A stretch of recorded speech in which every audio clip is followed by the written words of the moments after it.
Hello दोस्तों, मेरे देसी एनआरआई चैनल में आपका स्वागत है। हमने पहले दो वीडियो बनाई है। एक वीडियो बनाई है यहाँ पे कि सैलरी कितनी है जर्मनी में, और दूसरी वीडियो बनाई है कि सैलरी में टैक्स काट कर आपके अकाउंट में कितने पैसे, जैसे नेट अमाउंट जिसको बोलते हैं नेट सैलरी।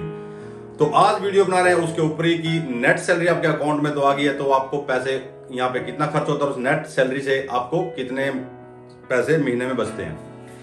तो बात करते हैं कि यहाँ पे मैं अपनी बात कर रहा हूँ कि मेरी सैलरी यहाँ पे कितनी है। अगर मैं महीने की बात करूँ तो मेरी सैलरी है यहाँ पे 2600-2700, क्योंकि वो हर महीने अंडरशीट यानी कि चेंज होती रहती है, कभी 100 यूरो कम, कभी 100 यूरो ज्यादा। तो मैं अपनी नेट अमाउंट जो पैकेज की बात करता हूँ, साल के बात करता हूँ अपनी सैलरी की। मेरी सैलरी है यहाँ पे नेट साल की 30,000 यूरो, यानी कि 30,000 यूरो साल की। इंडिया के बनते हैं कोई ये 26 लाख रुपए। तो उनमें से अब बात करते हैं कि हमारे यहाँ पे खर्चे कितने। आपको मेरी महीने की सैलरी पता लगी 2,600-2,700 यूरो साल की पता लगी। अब इंडिया में कन्वर्ट भी करके बता दिया। तो आप बताते हैं अब यहाँ पे मेन मेजर खर्चे कौन कौन से हैं। सबसे बड़ा यहाँ पे स्टार्टिंग करते हैं, खर्चा है रेंट, यानी कि घर का किराया। तो मैं अपने ही घर की बात करूंगा। हमारे पास अभी 3 BHK यानी कि 3 रूम्स, किचन, बाथरूम, 2 बच्चों के साथ। तो हमारा भी किराया है यहाँ पे 750 यूरो।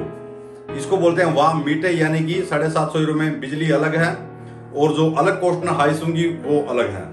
ये दोस्तों यहाँ पे डिपेंड करता है कि आप शहर में रहते हो या शहर से आउट ऑफ सिटी रहते हो, और डिपेंड करता है कि कौन से शहर में रहते हो, किस एरिया में रहते हो। किराया भी उस हिसाब से होता है जर्मनी में। अगर आप गाँव में रहोगे यही मकान आपको मिल जाएगा 450-500 यूरो में, और आप शहर में रहोगे तो मिलेगा 700 और 800 के बीच में मिलेगा आपको। तो बात करते हैं कि 700 रुपए में उससे अलग कॉस्ट हमको क्या क्या देनी पड़ती है। 700 रुपये हमारा 750 रुपये हमारा रेंट हो गया, और हाईस्ट कॉस्ट जो हीटर चलते हैं सर्दियों में, उनका खर्च हम अलग देते हैं। तो वो होता है तकरीबन महीने में तकरीबन 40-50 यूरो लगा के चलो आप महीने में। तो ये हो गया हमारा तकरीबन 800 यूरो वार्म मीटे हम दे रहे हैं यहाँ पे। इसमें आ गया हमारा जो घर का मेंटेनेंस होता है, जैसे जो कचरा उठाने वाले आते हैं, जैसे इंडिया भी होता है सेम, वो इसके इंक्लूड है इसके अंदर। तो आगे खर्चा आता है सर बिजली का, इलेक्ट्रिसिटी का। तो हम बिजली का यहाँ पे देते हैं पूरा मंथ में 100 यूरो। तो वो आपके डिपेंड करता है कि आप कितना उसमें महीने में खर्च करते हो बिजली को। अगर आप 100 यूरो दे रहे हो तो आपका मीटर में जब रीडिंग लेंगे साल के एंड में, तो आपको हो सकता है आपने बिजली ज्यादा यूज की हो, तो क्योंकि आप 100 यूरो के हिसाब से आपके गए 1200 यूरो साल में उनके पास आपके अकाउंट में उनके जमा हुए हैं। अगर आपने बिजली ज्यादा खर्च किया है तो आपको उनको और देने पड़ेंगे, अगर आपने कम किया तो आपको पैसे वापस आ जाएंगे। तीसरी बात करते हैं जर्मनी में इंश्योरेंस। इंश्योरेंस यानी कि आपका जो इंडिया में बोलते हैं बीमा। इंश्योरेंस यहाँ पे 2-3 इंश्योरेंस जरूरी है। मैं तो बोलूंगा कि जो फैमिली वाले हैं उनको थोड़ा ज्यादा जरूरी है। एक होता है house rot. House rot means अगर आपके घर में कोई पानी लीकेज हो गया, जैसे वॉश मशीन चल रही है, आप कहीं शॉपिंग करने गए हो और पीछे से वॉश मशीन लीक हो जाती है, तो नीचे वाली बिल्डिंग में पानी चला जाता है, तो उसकी जो शार्डन होती है यानी कि उसको जो खर्चा आता है, तो वो हाउस राट फटिशुंग देती है। जैसे कोई ओले पड़ गए या कोई बिजली लसक रही है, उसमें से कोई नुकसान हो गया, तो उसको बोलते हैं हाउस राट। 1-2 फटिशुंग और होती है, जो अगर आपके बच्चे कहीं आप किसी के घर पे गए हैं, वहां पे कोई चीज तोड़ दें, तो उसको वो इंश्योरेंस वाले, बीमे वाले देते हैं। तो ये तो होगी 1-2 फटिशुंग नॉर्मल, जो तकरीबन हर इंसान को बच्चों के साथ करवानी चाहिए। तीसरी इंश्योरेंस होती है यहाँ पे रेस्ट फटिशुंग, यानी कि रेस्ट शुक्स, आपके कानून का रक्षा करने वाली इंश्योरेंस। उसमें आती है जैसे आपका वोनूम का हो गया, यानी कि आपके मकान का हो गया, आपके कोई जिसने रेंट पे आपको मकान दिया उसके साथ कोई प्रॉब्लम है, तो उसमें वकील आपकी हेल्प करता है, मतलब विदाउट फीस के, क्योंकि वो इंश्योरेंस वकील को फीस देता है। तो उसमें अलग अलग ऑप्शन है। जैसे आपके साथ कोई, आपके एम्प्लॉयर के साथ कोई दिक्कत है, तो एम्प्लॉयर के साथ दिक्कत है तो उसमें भी वकील करेंगे आप, तो वकील के जो चार्ज होगा वो आपका इंश्योरेंस देगा। तो ये कोई मैंडेटरी नहीं है, आपका दिल करे करेंगे नहीं। मेरे पास सारी हैं, तो हम उसके महीने के देते हैं तकरीबन 40 यूरो, यानी कि साल का कोई 500 यूरो हम उसका देते हैं। तो उसमें सारे मेरे इंश्योरेंस कवर हैं। तो इंश्योरेंस वैसे यहाँ पे लाइफ इंश्योरेंस भी होता है, एक्सीडेंट इंश्योरेंस भी होता है, बीमा भी होता है। वो जिसका वाईफाई के हम देते हैं 30 यूरो पर मंथ, और मोबाइल के देते हैं दोनों के 40 यूरो पर मंथ। और प्लस होता है जैसे किसी ने कोई नेटफ्लिक्स लगवाया हुआ है या अमेजोन प्राइम लगवाया हुआ है, तो 7-8 यूरो महीने का चार्ज उसको होता है। कोई वो किसी ने लगवाया, ठीक है, हमने लगवाया हुआ है, तो ये लगा लो आप 40 और 30 70 और 10 80 यानी कि 80 यूरो मंथ के हम ये देते हैं। तो आगे आ जाओ दोस्तों ट्रांसपोर्टेशन कॉस्ट यानी कि ट्रांसपोर्ट का खर्चा। तो नॉर्मली अगर आप काम करते हो तो या तो आप बस या मेट्रो में जाओगे तो उसका खर्चा आता है 80 यूरो पर मंथ, जो आपका मंथ का कार्ड बनता है। तो हमारे पास 2 गाड़ियां हैं, मैं अपने काम पे जाता हूँ, वाइफ बच्चों को स्कूल में छोड़ती है या शॉपिंग करके लाती है घर की ये वो, तो दूसरी गाड़ी की जरूरत पड़ती है क्योंकि यहाँ पे बारिश वगैरह या मौसम 6 महीने ठंड रहती है। तो 2 गाड़ियों खर्चा लगा लो आप तकरीबन 600 यूरो महीने का। 600 यूरो क्यों महीने का?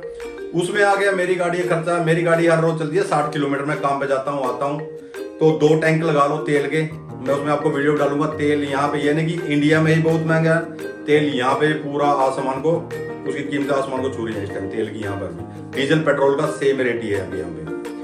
तो मैं अपनी बात करूँ तो 2 टैंक मेरे लग जाते हैं तकरीबन 300 यूरो का मेरा तेल लग जाता है महीने में। और नहीं करते 50 यूरो का मेरी जो वाइफ है उसकी गाड़ी भी तेल खा जाती है। तो 400 यूरो का हमारा तेल हो गया। उसके बाद आ गया रोड टैक्स गाड़ी का, और उसके बाद आ गया उसका इंश्योरेंस। तो तकरीबन 500 लगा के चलो, मोटा 500 यूरो हम देते हैं गाड़ियों का खर्चा 1 महीने का। तो उसके बाद आ गया दोस्तों ग्रोसरी ऊपर नीचे होती रहती है। नॉर्मली तो हम इंडियन दुकान से भी सामान लेके आते हैं क्योंकि हम इंडियन है, बाजरे का आटा, मक्की का आटा, गुड़, शक्कर जो भी है वो नॉर्मल दुकानों पर नहीं मिलता। और रह गया अपना ग्रोसरी जो नॉर्मल मार्केट से हम लेके आते हैं, जैसे उसमें दूध, दही, प्याज, आलू जो भी हो गया, तो वो हमारा 2 बच्चों के साथ है तकरीबन 500 यूरो। 500 में मतलब कंप्लीट होता नहीं है, कभी 600 भी होता है, कभी 450 भी रहता है। आप 500 लगा के चलो। तो 500 यूरो हमारा हो गया ग्रोसरी का, खाने पीने का खर्चा, जिसमें तकरीबन सारा ही आ गया, इंडियन दुकान का भी आ गया और मार्केट का भी आ गया। उसके बाद दोस्तों आता है हमारा स्कूल का, बच्चों के स्कूल का। कोई यहाँ पे फीस नहीं है, यहाँ पे एजुकेशन बिल्कुल फ्री है। ट्रांसपोर्ट कॉस्ट कोई है नहीं, हम गाड़ी में छोड़ के आते हैं। तो स्कूल का खर्चा वहाँ के जो ये मित्ता कैसे नहीं, यानी कि जो आफ्टरनून में लंच करते हैं वो स्कूल में प्रोवाइड करवाया जाता है। तो एक बच्चे का हम देते हैं 65 यानी कि 65 यूरो। तो ये हो गया दोस्तों 130 यूरो हम देते हैं बच्चों का खाने का खर्चा। तो उसके बाद हम बात करते हैं, ये मैं अभी महीने का बता रहा हूँ आपको, तो इसको साल में जोड़ेंगे तो फिर हम आपको एवरेज बताते हैं मैं कितनी कमाता हूँ। और यहाँ पे 6 महीने सर्दियाँ रहती हैं तो मोटी जैकेटें लेनी पड़ती हैं, जूते लेने पड़ते हैं। तो 6 महीने नॉर्मल वेदर रहता है। तो ये लगा लो आप तकरीबन साल में 500 रुपये, तो 500 यूरो तो कहीं गए नहीं, ज़्यादा बेच सकते हो हम। ये मैंने मिनिमम से मिनिमम बताया 500 यूरो जूतों और कपड़ों के साल में। इससे ज़्यादा जरूर होंगे, कम नहीं होंगे।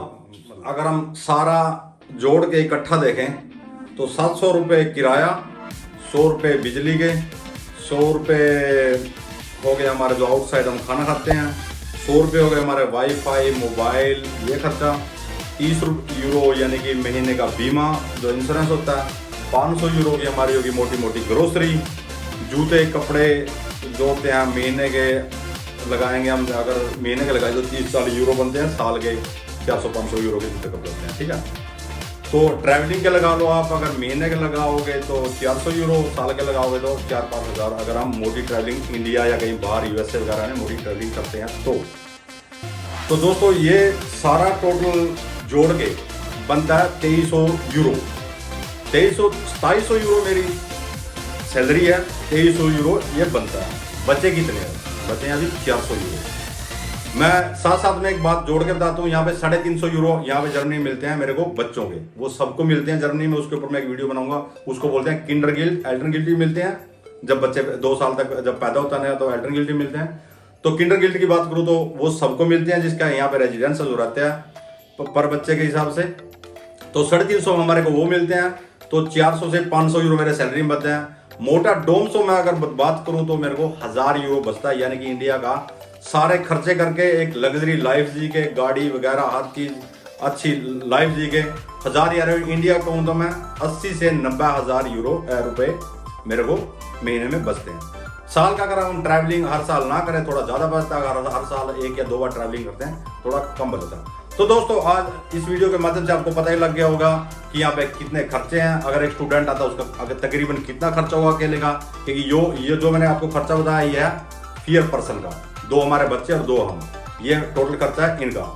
अगर एक कल्ला पर्सन होगा तब तकरीबन उसका महीना खर्चा आएगा 400 से 500 यूरो। 150 यूरो किराया अगर कोई स्टूडेंट आता है, कि मैं स्टूडेंट को इसलिए बोल रहा हूँ, आने वाली वीडियो में स्टूडेंट वीजे के लिए बना रहा हूँ, तो थोड़ा सा बच्चों को उसके बारे में पता लग जाए कि उनका कितना खर्चा आता है।